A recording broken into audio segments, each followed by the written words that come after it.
ফরিদপুরে মনে হয় 2টা ইউনিয়ন আগের যে সংসদীয় আসনে ছিল ওইটা থেকে মনে হয় আরেকটা সংসদীয় আসনে দিয়ে দিয়েছে।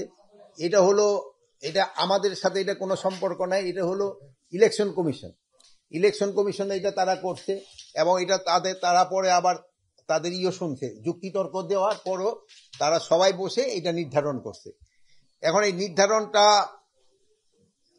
নিয়ে ওই এলাকার লোকজনের ভিতরে একটাই, হ্যাঁ, তাদের যদি কোনো রকমে ক্ষোভ থাকে এটা তারা প্রপার চ্যানেলে জানাবে, কিন্তু এটার জন্য এই জনকে ইসের ভিতরে নিয়ে আসা এটা কিন্তু কোনো অবস্থায় যুক্তিযুক্ত না।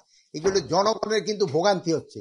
এই 2টা ইউনিয়নে কতজন লোক আর কতজন ভোটার আর কত প্রায় লাখ লাখ লোকের কিন্তু আপনি জিম্মি করে রাখছেন। এটা কিন্তু কোনো অবস্থায় বরদাস্ত করা হবে না। আমরা হয়তো এই আজকে বিকালের মধ্যে যদি এটা তারা সমাধান না করে, আমরা আইন প্রয়োগের মাধ্যমে এটা করে দেব। এটা ক্ষেত্রে আমার মনে হয় আপনাদেরও সবাই সাহায্য সহযোগিতা লাগবে।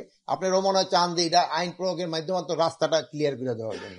রাস্তা কিন্তু ব্লক করার অধিকার কারোই নেই, যেহেতু তার যদি কোনো দাবি দেওয়া থাকে তারা প্রপার চ্যানেলে জানাবে, কিন্তু রাস্তা ব্লক করে জনগণকে ভোগান্তি করা এটা কিন্তু কোনো অবস্থায় আমার মনে গ্রহণযোগ্য না।